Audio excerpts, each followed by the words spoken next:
Buenos días a todos. ¿Qué tal? Como ya sabéis, he estado de viaje, he visitado a mis padres ahí en Rumanía. Os mando saludos a todos. Y bueno, la semana pasada José habló sobre el fruto del Espíritu Santo. Y bueno, quería seguir un poco con la línea y quería hablaros sobre los dones espirituales. Más concretamente sobre el don de lenguas.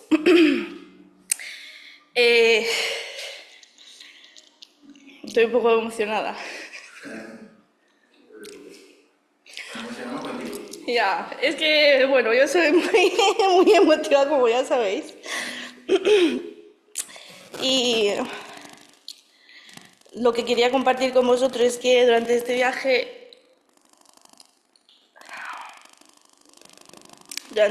en Rumanía, junto a mis padres, oramos para bautizarme con el Espíritu Santo y recibir el don de lenguas. Y lo he recibido. Sí, la verdad es que en el mes de agosto, el 20, cumplí 10 años que me bauticé en agua. Y durante estos años siempre he tenido el deseo de buscar más a Dios y tener una relación pues más íntima, más cercana, pero o bien no me sentía preparada o no era el momento para mí de, digamos, orar por los dones del Espíritu, por hablar en lenguas concretamente. Y bueno, gracias a Dios, pues he recibido el hablar en lenguas. Entonces, a raíz de mi testimonio, quería que reflexionáramos un momento sobre este don. El don de lenguas es uno de los dones del Espíritu Santo mencionado en la Biblia. Este don se manifiesta cuando una persona llena del Espíritu Santo habla en un idioma que no ha aprendido previamente. Este fenómeno se describe en varios pasajes bíblicos, como en Hechos 2:4, donde los discípulos comenzaron a hablar en otras lenguas cuando fueron llenos del Espíritu Santo. Como ya vimos en las prédicas sobre el libro de los Hechos, Jesús adelantó a los discípulos lo que ha de pasar. Recibiréis poder cuando haya venido sobre vosotros el Espíritu Santo. Seguidamente, el día de Pentecostés, fueron todos llenos del Espíritu Santo y comenzaron a hablar en otras lenguas, según el Espíritu les daba que hablasen. El don de hablar en lenguas es una capacidad dada por el Espíritu Santo que permite a una persona hablar en un idioma que no aprendió previamente, como habíamos dicho antes. Entonces, el don puede manifestarse de dos maneras principales. Lenguas humanas, en Hechos 2, como hemos visto, el día de Pentecostés, los discípulos comenzaron a hablar en idiomas diferentes humanos, permitiendo que personas de diversas naciones entendieran el mensaje del Evangelio en su propio idioma. Y la otra manera es en lenguas celestiales. En 1 Corintios 4, Pablo menciona que quien habla en lenguas,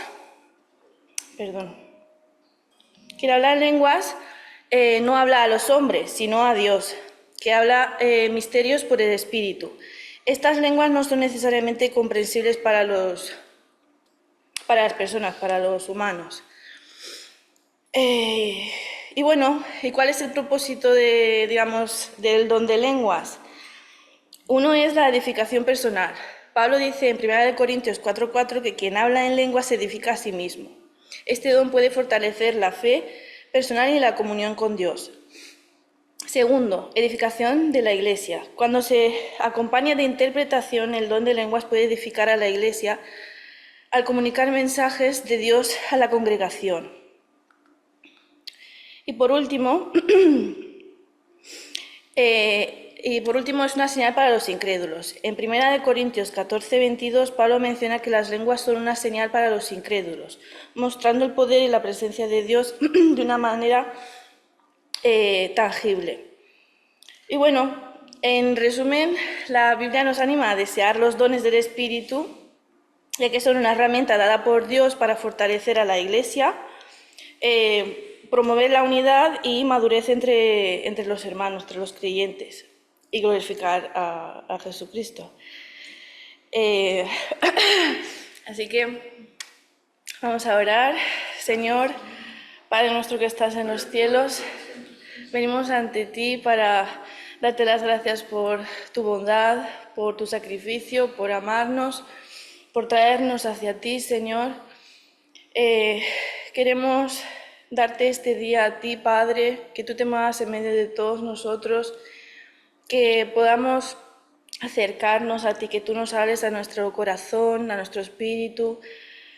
También relacionado a lo que he estado compartiendo, Señor, deseamos y anhelamos más de ti, que podamos, según tu voluntad, recibir dones espirituales, Señor, y que sean de beneficio para nosotros personalmente, pero también para la Iglesia, para todos nosotros, Señor.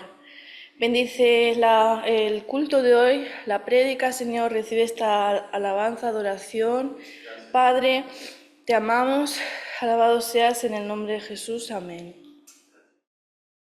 Bueno, hermanos, continuamos con la palabra y continuamos en esta mañana con el libro de los Hechos.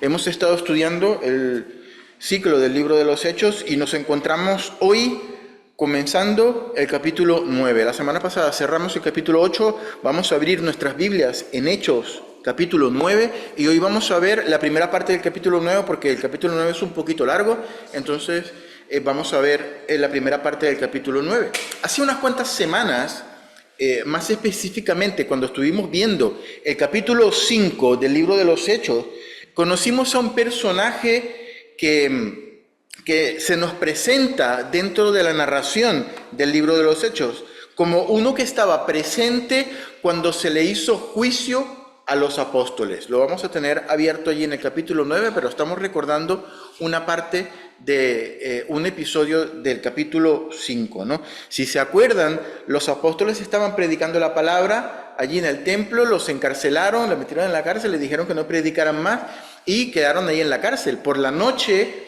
milagrosamente fueron escarcelados y ellos no se fueron a esconder, no se fueron a otro país, no se metieron ahí en una catacumba ni nada, sino que se fueron otra vez a la mañana siguiente a predicar. Y cuando los fueron a buscar en la cárcel, no estaban y dijeron, no, están predicando otra vez allí. Bueno, entonces fueron, los llevaron otra vez delante del concilio donde estaban los líderes religiosos de la época y comenzaron nuevamente a interpelarlos, pero estaban tan enfadados, estaban tan molestos por la actitud de los apóstoles que predicaban y predicaban eso que le habían dicho que no predicaran, que los querían matar, dice la palabra en el capítulo 5.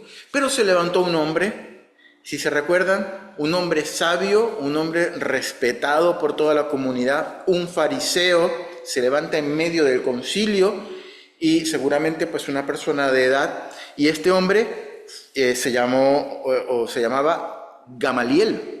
¿Y se recuerdan lo que dijo Gamaliel? Gamaliel dijo algo muy interesante.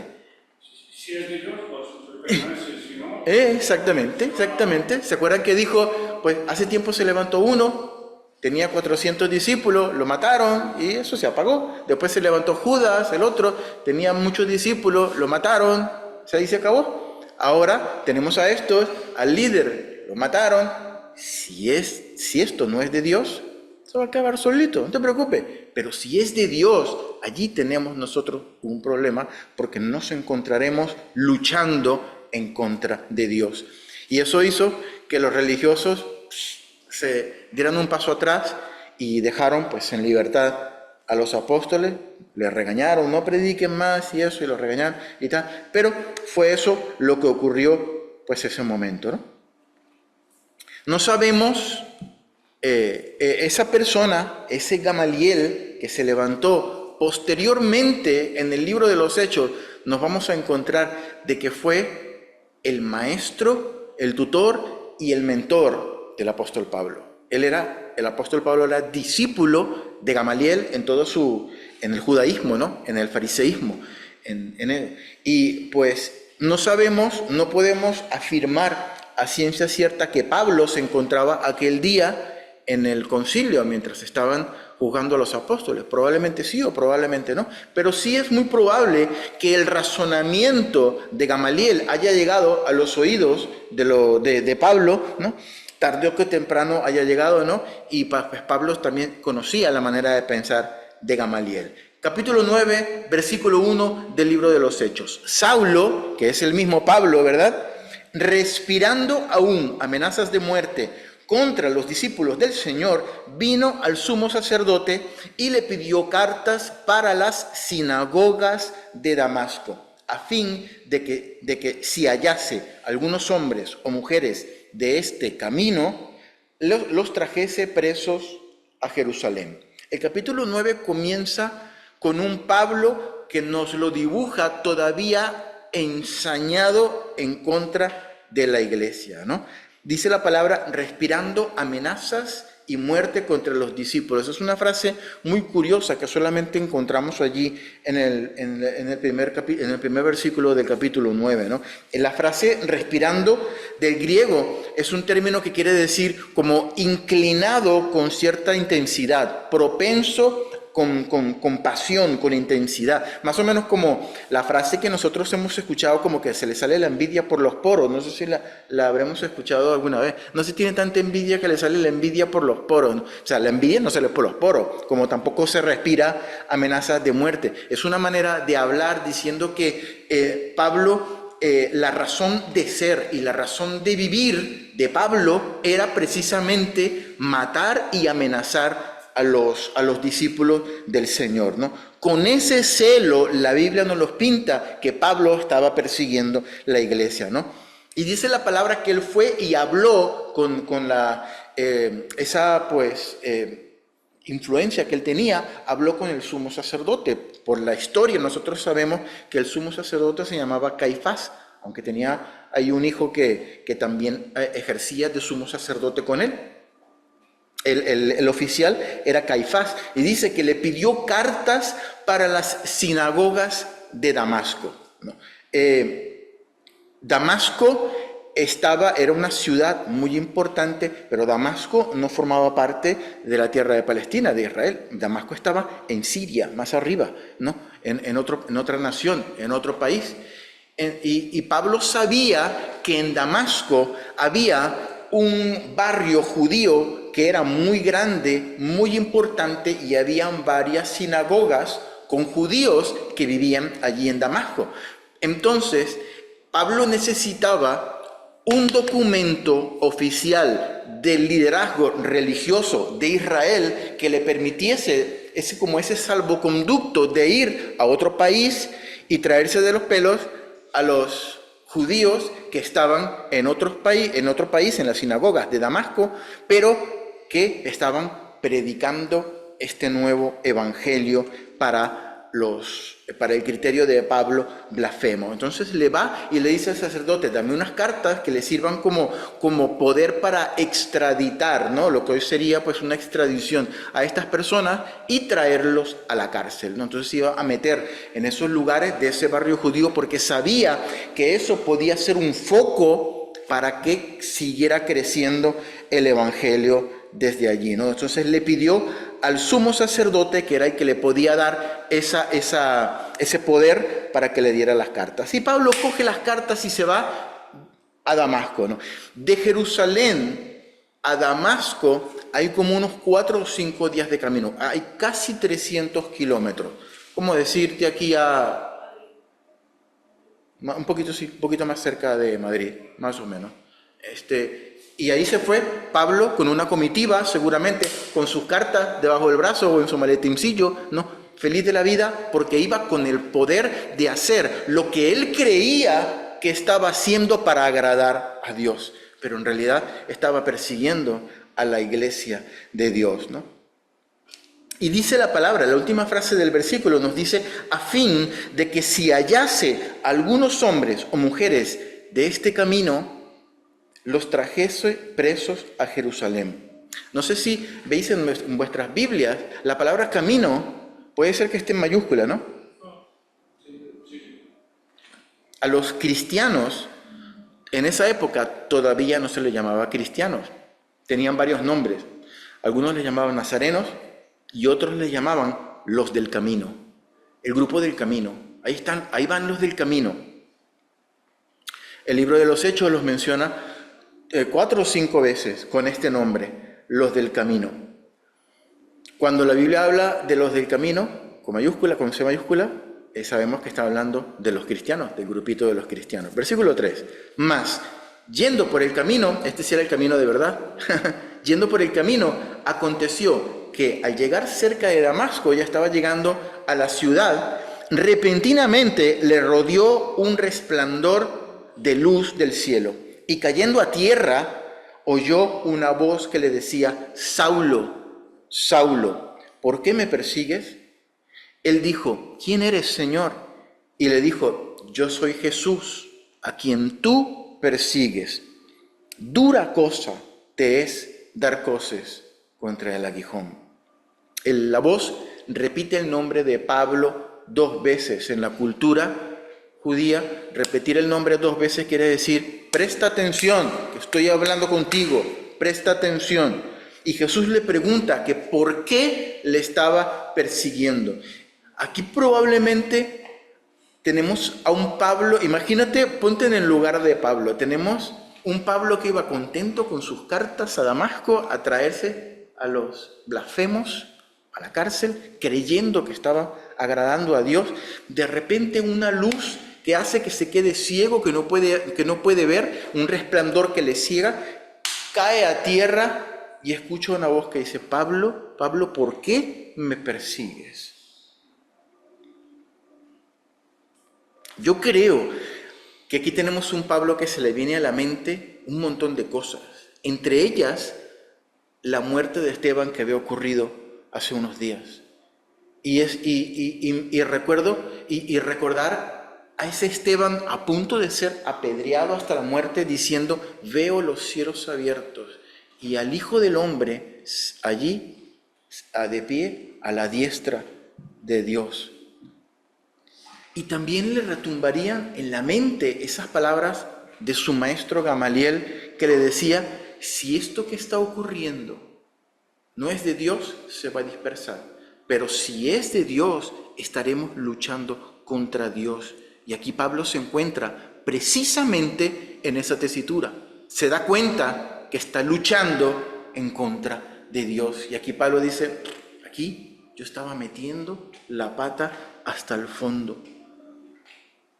Era precisamente lo que estaba haciendo el que sería el apóstol Pablo, ¿no?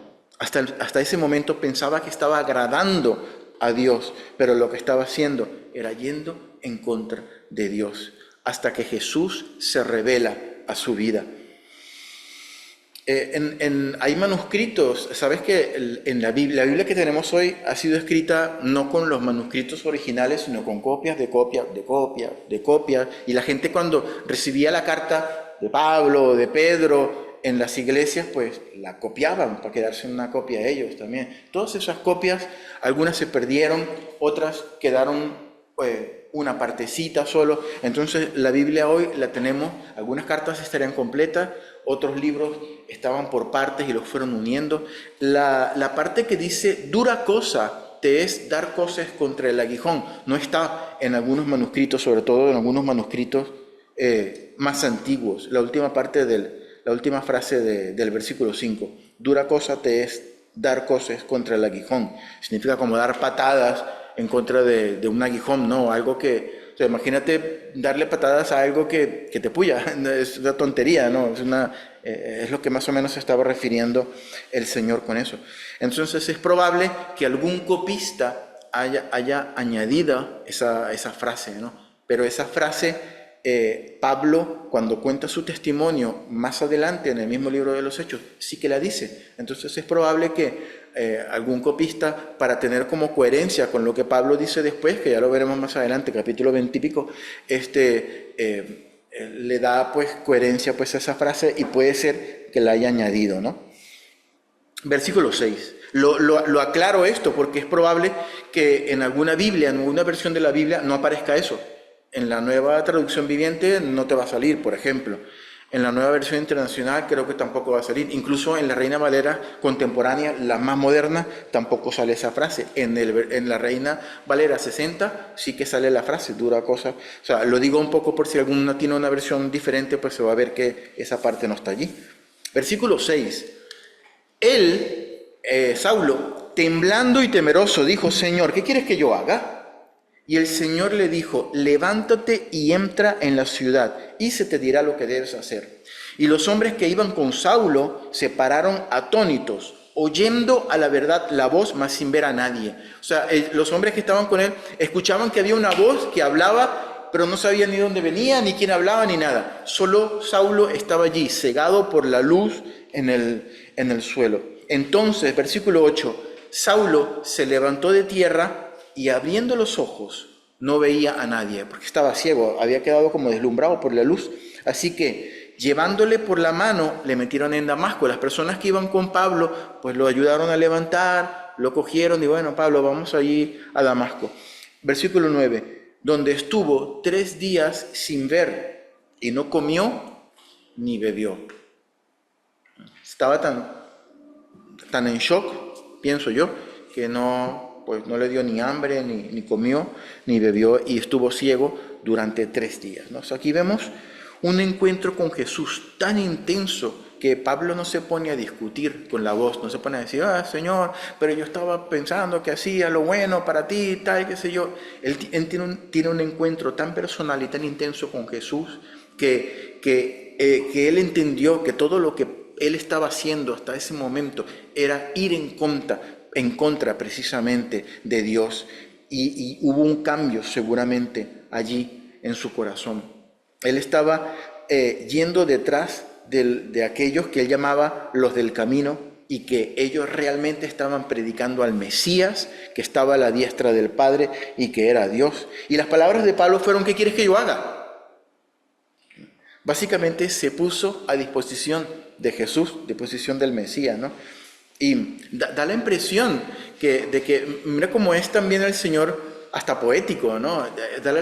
Ese apóstol que se iba a convertir en el apóstol a los gentiles, Él los saca de Jerusalén, los saca de Israel para presentarse o para revelarse a Él fuera de Israel. El apóstol que iba a ser quien llevaría el evangelio a los gentiles, ¿no? Y dice la palabra que se levantó de la tierra, pero estaba ciego, y lo metieron los que estaban con él, pues lo llevaron a la ciudad porque estaban cerca ya de Damasco, y lo llevaron hasta allí, y estuvo 3 días ciego sin comer ni beber. Versículo 10, vamos a leerlo rapidito.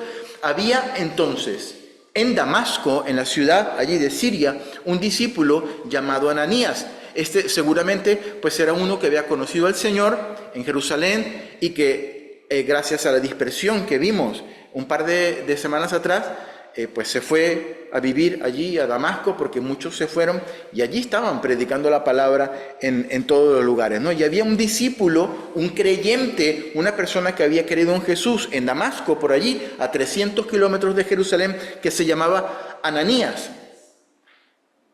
Ananías, a quien el Señor dijo en visión: Ananías, y él respondió: heme aquí, Señor.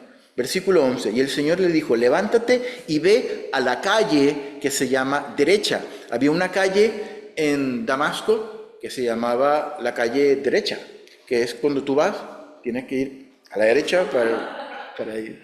No, lo curioso es que esa calle todavía sí, gire a la derecha, te dice el navegador. Lo curioso es que esa calle todavía existe, tiene como 2 kilómetros en Damasco, y es en línea recta. Es una calle, una arteria vial importante de Damasco. Y justamente pues a la derecha va rectita, y todas las calles que van a la izquierda van todas así un poco sinuosas, y esa calle iba recta, ¿no? Y dice: busca en casa de Judas a uno llamado Saulo de Tarso, porque he aquí él ora. Está orando Saulo de Tarso, ¿no? Y ha visto en visión a un varón llamado Ananías. Fíjate cómo el Señor, por su lado, Ananías estaba recibiendo esa palabra de Dios, y por el otro lado, Pablo, que estaba orando en casa de Judas, allí en la calle derecha, había recibido una visión también, o una revelación de Dios, que iba a venir uno que se llamaba Ananías, que iba a orar por él. he aquí ha visto en visión a un varón llamado Ananías, que entra y le pone las manos encima para que recobre la vista. Entonces Ananías respondió: Señor, he oído de muchos acerca de este hombre, cuántos males ha hecho a tus santos en Jerusalén, y aún aquí tiene autoridad de los principales sacerdotes para prender a todos los que invocan tu nombre. Pues aquí, en Damasco, ya se habían enterado que venía Pablo, que venía con cartas para apresar a las personas, y el hombre, pues, con razón, pues tenía un poquito de miedo y un poquito de rabia y decía: pues voy a ir yo allí, me voy a meter en la boca del lobo, si este es el hombre que precisamente nos viene a buscar y precisamente trae documentos oficiales de los sacerdotes que oficialmente y legalmente pueden hacer que nos vayamos con él a la cárcel, a Jerusalén. O sea, y tú me pides que yo vaya para allí, Señor.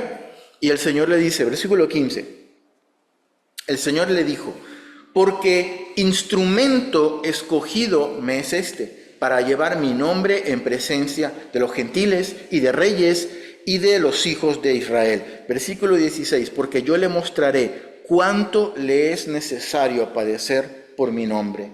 Fue entonces Ananías entró en la casa y poniendo sobre él las manos, sobre Pablo puso las manos y dijo: hermano Saulo, el Señor Jesús, que se te apareció en el camino por donde venías, me ha enviado para que recibas la vista y seas lleno del Espíritu Santo. Y al momento se le cayeron de los ojos como escamas y recibió al instante la vista. Y levantándose fue bautizado. Versículo 19. Y habiendo tomado alimento, recobró fuerzas y estuvo Saulo por algunos días con los discípulos que estaban en Damasco.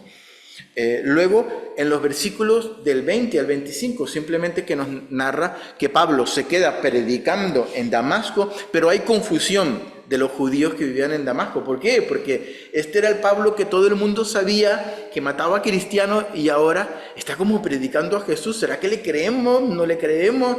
¿Cómo hacemos? Porque está predicando una cosa diferente a lo que nosotros los judíos sabemos. Entonces se produjo un poco de confusión allí. Y tal fue la confusión que dice la palabra, que pasaron muchos días, esto lo dice el versículo 23, pasaron muchos días y ya la confusión se convirtió en rabia, se convirtió en frustración y dijeron: pues vamos a matar a este hombre, porque lo que está haciendo es confundiendo a la gente y predicando unas blasfemias, vamos a matarlo, ¿no? Dijeron los judíos que estaban allí en Damasco.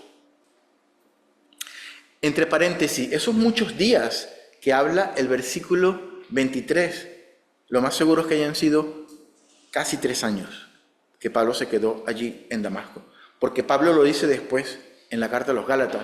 Él dice que él, cuando Dios se le presentó, no se fue inmediatamente a ver a los apóstoles a Jerusalén, sino que se quedó en Damasco, se quedó allí casi 3 años, por 3 años estuvo allí. Y después sí que fue a ver a los apóstoles. Versículo 26.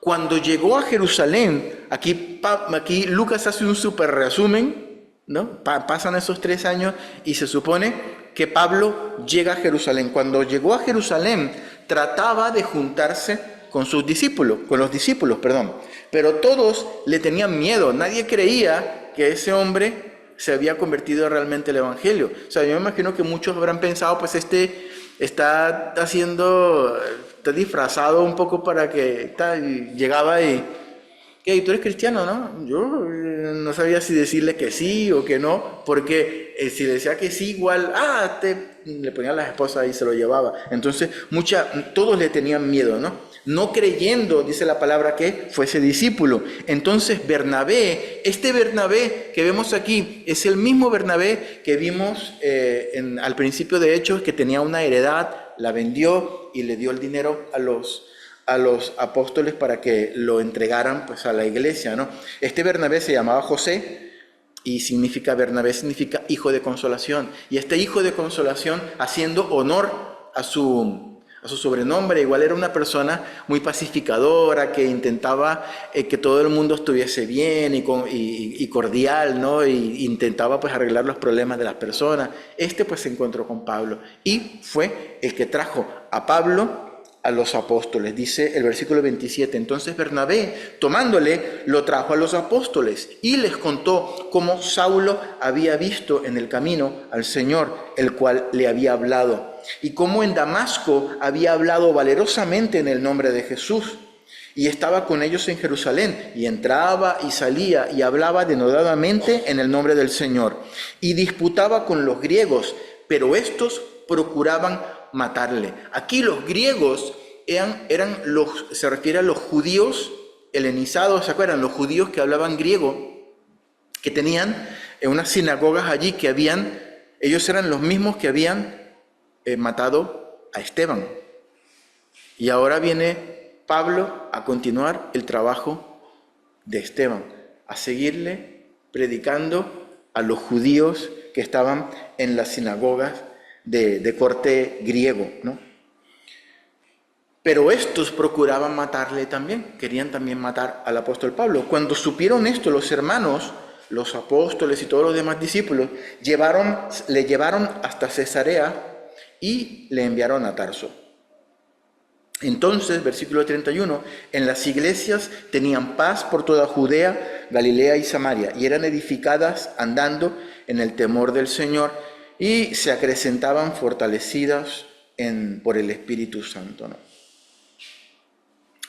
Aquí se habla de que Bernabé presenta a Pablo a los apóstoles, pero en realidad no había ningún apóstol en ese momento sino salvo Pedro y Jacobo el hermano del Señor, que no era propiamente un apóstol, pero era líder de la iglesia de Jerusalén. Esa acotación la hace Pablo escribiendo a los Gálatas, ¿no? Y aquí sencillamente, pues Lucas dice que conoció a los apóstoles, pero esto ocurrió 3 años después de la conversión de Pablo, ¿no? Y en el versículo 31 dice que las iglesias tenían paz. Es muy probable que lo que ocurrió en ese momento, en esos años, cambió Poncio Pilato, dejó de ser el procurador romano y vino otro llamado Vitelio, que se encargó de un poquito de promover la paz y la seguridad social ahí entre Israel. Entonces es probable que haya apaciguado un poco la rabia que tenían los judíos contra los cristianos, y eso permitió que el evangelio fluyera un poco más y la iglesia crecía más por el poder del Espíritu Santo, nos dice la palabra, ¿no? Y eso pues también promovió el crecimiento de la iglesia. Hermanos, de todo este relato tan curioso que es la conversión del apóstol Pablo, a mí me gustaría que nos quedásemos, y esto pues ya casi para terminar, con un par de versículos que yo creo que siempre tenemos que tener presentes en nuestra vida como cristianos, como creyentes. Me gustaría que retrocediésemos un poquito del capítulo 9 al versículo 15 y el versículo 16. Esto fue lo que le dijo el Señor, esto fue lo que le dijo Dios a Ananías de Pablo. El Señor le dijo a Ananías, ¿vale? Ve, porque instrumento escogido me es este. Esto es lo que estaba diciendo Dios de Pablo. Este es un instrumento que yo he escogido para llevar mi nombre en presencia de los gentiles y de reyes y de los hijos de Israel. Versículo 16. Porque yo le mostraré cuánto le es necesario padecer por mi nombre. Vamos a quedarnos con este versículo. Yo le mostraré a Pablo cuánto le es necesario padecer por mi nombre. Yo creo, hermanos, que cuando el Señor nos llama y nos elige, lo hace siempre como en 2 dimensiones, o siempre como para 2 propósitos que vemos en estos 2 versículos que acabamos de ver. Para que le sirvamos a Él según su propósito, para que seamos instrumentos suyos. Eso en primer lugar, y en segundo lugar, sin un orden de importancia, para que seamos transformados nosotros, ¿no?, al darle nuestra vida, y para que nuestra vida obtenga eso que falta y que solo Dios nos puede dar. 2 cosas, que sirvamos como instrumento de Dios, pero eso Una cosa sin la otra cosa, para que Dios obre en nuestra vida y haga lo que Él tiene que hacer en esas cosas puntiagudas que nosotros tenemos. Él las vaya limando, Él las vaya acomodando, Él vaya obrando en nosotros, como dice la palabra, la buena obra que comenzó en nosotros, Él la va a perfeccionar. Y esas dos cosas yo creo que van de la mano. El Señor le dijo a Ananías: Pablo, en primer lugar va a ser un instrumento que yo voy a utilizar para llevar mi evangelio a los gentiles, ¿no? A los reyes y a los hijos de Israel. Pero también era necesario que fuera a orar por este Pablo, porque Dios tenía que mostrarle a Pablo, fíjate lo que Dios tenía que mostrarle a Pablo que él necesitaba. ¿Sabes lo que necesitaba Pablo? Necesitaba padecer por el nombre de Jesús. Hermano, yo estuve buscando en el texto en griego, y en el texto griego dice literalmente dice esto: le mostraré a él, a Pablo, lo mucho que es absolutamente necesario para él sufrir a causa de mi nombre. Yo creo que esto es duro de escuchar, ¿no? Son declaraciones de la boca de Dios, y esto es lo que Dios tenía para Pablo. O sea, muchas veces cuando escuchamos a profetas y a predicadores y eso, voy a orar por ti, Dios tiene cosas maravillosas para tu vida, Dios tiene cosas preciosas, este va a ser el año de la prosperidad. ¿Sabes lo que le dijo Dios a Pablo? Es necesario que tú, lo que tú necesitas, lo que a ti te falta para ser completo, es que tú padezcas por mi nombre. Es duro. Para mí esto es duro de escuchar, que era necesario para Pablo sufrir. Bueno, más para Pablo seguramente, ¿no? Pero Pablo, yo sé que iba con la convicción de que iba a hacerlo en el nombre del Señor.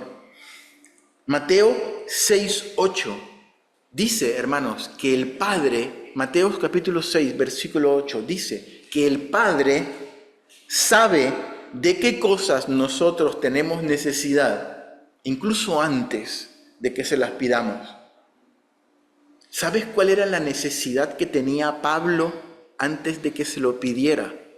Qué duro, hermano. La necesidad que tenía Pablo era que él tenía necesidad de sufrir por Cristo. Yo sé que esto es algo, para mí es muy difícil de asimilar, porque se nos ha enseñado lo que hablábamos antes, que Dios quiere lo mejor para nosotros, y es así. Dios quiere lo mejor para nosotros, ¿no? Y que cuando somos fieles a Él, las cosas pues nos tienen que ir bien, como si fuese una causa y efecto natural, ¿no? O sea, cuando yo soy santo, cuando yo le soy fiel a Dios, cuando yo soy un buen cristiano, cuando yo voy a la iglesia todos los domingos, tienen que irme bien las cosas, porque así funciona, porque A pasa por B, porque causa y efecto, porque así tienen que funcionar las cosas de Dios. El problema, hermanos, es que lo que yo necesito lo sabe más el Padre mejor que lo que yo creo que yo necesito. Y no siempre lo que yo creo que yo necesito, lo que yo le pido o lo que yo quiero tener, es lo que a mí me conviene tener. El problema, hermanos, es que a veces yo creo que necesito cosas que el Padre dice: no, tú no necesitas esto, tú necesitas esto otro, porque el Padre sabe de qué cosas tenemos necesidad nosotros antes de que nosotros se los pidamos, ¿no? Y eso es difícil, muy difícil de asimilar, hermano, en un mundo como el que estamos viviendo hoy en día, donde se predica que nosotros, cada uno de nosotros, somos el centro del universo. Nosotros, mientras nosotros nos sintamos bien con nosotros mismos, mientras nadie nos esté ofendiendo ni se meta con nosotros, pues todo va a estar súper bien. Mientras nadie nos diga, o sea, no importa que yo tenga, pues, una fractura con un hueso aquí salido aquí. Mientras nadie me diga: mira, tienes una fractura con un hueso ahí. No. Que nadie me lo diga. Si a mí me duele, me da igual.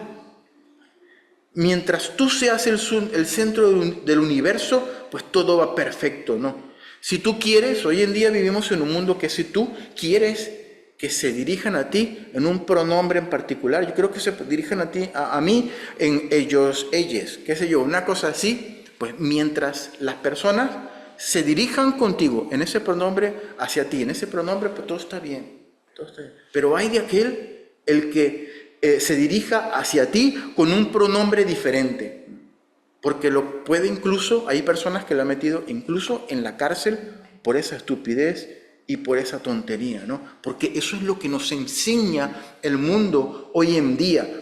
Tú te defines a ti mismo según tu propia percepción. Como tú te percibes, así tú eres. Si tú te percibes de una manera, eso eres tú y tú se lo tienes que decir a los demás y los demás te tienen que tratar a ti como tú te percibes, ¿no? Según tu propia percepción. Y quien diga lo contrario tiene que ser castigado. Pero Dios dice exactamente lo contrario. Dios dice, tú te defines, yo me defino según lo que Él dice de ti, según lo que Él dice de mí, no lo que yo creo, no lo que yo percibo. Nosotros nos definimos por lo que Él dice de nosotros. Y quien te diga lo contrario debe ser completamente ignorado, porque no tiene ni criterio ni tiene la autoridad que tiene el Creador para definirnos a nosotros en nuestra persona, en nosotros mismos, ¿no? Lo que tú mismo dices de ti, lo que tú te percibes de ti no cambia la realidad de lo que tú realmente eres. Eso es la verdad. Hermanos, tú te puedes percibir como tú quieras, pero no va a cambiar la realidad de lo que tú eres. Pero lo que el Dios Todopoderoso dice de ti cambia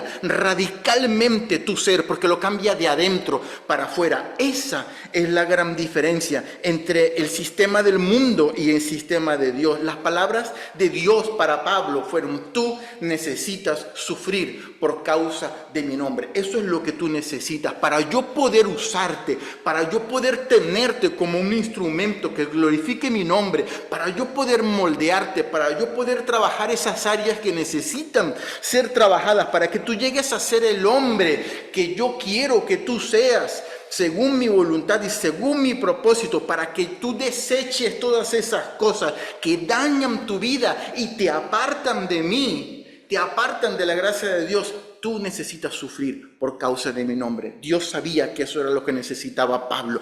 Es duro de oír, es duro de escoger, pero son las palabras que Dios tenía para el apóstol Pablo. Y vemos por la Biblia, vemos por la historia que fue así. El apóstol Pablo, desde que decide seguir a Cristo, fue un hombre perseguido. A veces lo dejaban medio muerto. Allí en las iglesias de Galacia lo apedreaban y tenían que arrastrar. Y él se iba arrastrando a duras penas, que creía que se iba a morir, hasta el siguiente pueblo. Ahí como medio lo auxiliaban. Y eso sin contar los naufragios, las dificultades, un montón de cosas que le ocurrían por sufrir por el Evangelio, pero era lo que Dios tenía para él. Era lo que Dios tenía para él. Es difícil de entender, hermano, es difícil de asimilar, pero era lo que Dios tenía para Pablo, era lo que él necesitaba para su vida. El apóstol Pedro, hermanos, al apóstol Pedro le pasó igual. El Señor le dijo, él era pescador, ¿se acuerdan? Y cuando él le llama, ¿qué le dijo al Señor? Ya no vas a pescar peces. De ahora en adelante vas a ser pescador de hombres. Ese es el propósito que yo tengo para ti, Pedro. Ya no vas a pescar peces, vas a pescar hombres, vas a ser pescador de hombres. Pero para ello tengo que tratar contigo, Pedro. Tal y como tú eres ahora, no puedes ser ni un instrumento, ni eres la persona que yo quiero que tú seas, Pedro. Y para ello tengo que convertirte en una piedra, en una roca sólida. Y es por eso que Pedro, que se llamaba Simón, Dios le cambia el nombre a Simón, a Pedro, para cumplir ese cometido. Ya no te vas a llamar Simón. ¿Sabes lo que significa Simón? Simón significa el que oye. Shimeón significa el que escucha, el que oye. Y precisamente vemos en la palabra a un hombre que actuaba, que se iba para un lugar o para otro según lo que escuchaba, según lo que oía. Si le decía, sí es verdad, él tenía ese corazón abierto al Espíritu Santo, y cuando escuchabas del Espíritu Santo, tú eres el Hijo de Dios, el Hijo del Dios Altísimo, el Mesías. Gloria al Señor. Pedro, a los 10 minutos, el Señor le estaba diciendo: Satanás, apártate de mí porque estás diciendo cosas que no van de acuerdo a la palabra de Dios. Y le dijo Jesús: no padezcas eso, yo voy a ir contigo hasta la muerte, ¿no? Y a los 10 minutos le estaban diciendo: tú eras un discípulo de Jesús, ¿verdad? Yo no, y se puso a blasfemar y a decir palabrotas y a decir groserías, y yo no, mira, no sé, decir cosas que no estaban tal. Según le decían, según él escuchaba, él por ahí se iba. Y Dios le dijo, y Jesús le dice: yo te tengo que cambiar a ti.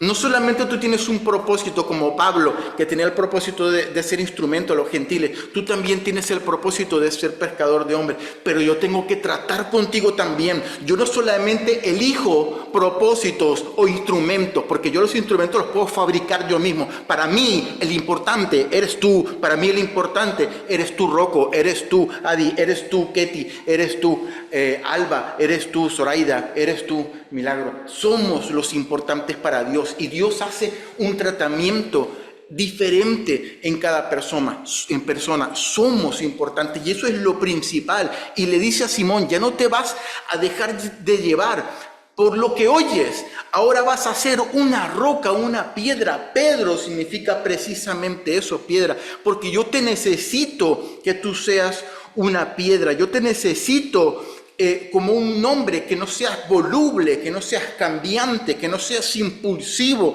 según lo que tú oyes, que no seas inconstante como eres ahora. Yo te necesito como una piedra de carácter firme, inquebrantable, independiente de lo que tú oigas. Ya eso no te va a mover. Te quiero convertir en una piedra. Y yo también te digo, Pedro, que tú eres piedra. Y le cambia el nombre a Simón. Y fue todo un proceso para la vida de Pedro, porque lo vemos metiendo la pata más de una vez adelante, pero después lo vemos como un Pedro maduro, escribiendo sus cartas, ¿no? Convertido en la roca que Jesús quería que fuera. Y lo mismo para el apóstol Pablo. Él tuvo que sufrir, ser perseguido, ser apedreado, vivir con amenazas toda su vida por causa de Jesús. Pero eso era lo que Pablo necesitaba. Lo que necesitaba Pedro también era convertirse en una piedra, en una roca. Por eso Dios trató con su vida. Era algo que Dios sabe que él necesitaba para su vida, ¿no? Si se nos presentara, imagínate que vamos a hacer un ejercicio para terminar, un ejercicio de imaginación, y estamos en casa y estamos solos, estamos de noche, y se nos presenta el Señor corpóreamente, así a Jesús, como le ocurrió a Salomón. Y como le ocurrió a Salomón, nos dice Jesús: pide lo que quieras que yo te lo voy a conceder. Hermanos, dudo mucho que cualquiera de nosotros diga: quiero sufrir, Jesús, por causa de tu nombre. Yo dudo mucho eso, ¿no? Porque esas cosas no las busca el cuerpo, esas cosas no las busca nosotros queremos estar bien, estar cómodos, estar sanos, tener todo lo que queremos, ¿no?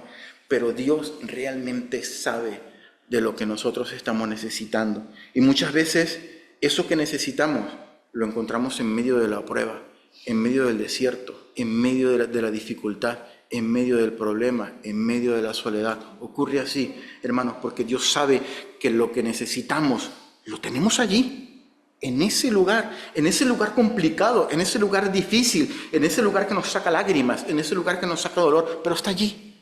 Hay que pasar por allí para poder tenerlo, porque Dios sabe lo que necesitamos antes de que se lo pidamos, para que podamos llegar a ser hombres y mujeres de Dios. Quiere que seamos y quiere que pasemos por esos lugares, y Él sabe lo que nosotros necesitamos más que nada en este mundo. Señor, te damos gracias por tu palabra, te damos gracias porque en este momento, Señor, o en ese tiempo, tú te apareciste y te hiciste real a la vida del apóstol Pablo, Dios maravilloso, y Y tú le dijiste, pues yo lo que necesito de ti es esto. Y aunque sea difícil de escoger, porque nosotros vivimos en un mundo hoy en día, Señor, donde si decimos que hay que poner la otra mejilla, pues nos tildan de tontos. Si hay que caminar otra milla, nos tildan de que abusan de nosotros y nos aprovechan, se aprovechan de nosotros y que somos los tontos, Padre Santo. Pero tu palabra nos hace un llamado a negarnos a nosotros mismos en primer lugar. Y sabemos que cada uno de nosotros tiene un propósito que tú has elegido para poder hacer y para servir en tu reino. Pero paralelamente a ese propósito, Señor, va ese tratamiento que tú nos dices en tu palabra, que el que comenzó la buena obra la va a terminar, la va a concluir, la va a llevar a cabo, Señor. Y te damos gracias, Señor, porque muchas veces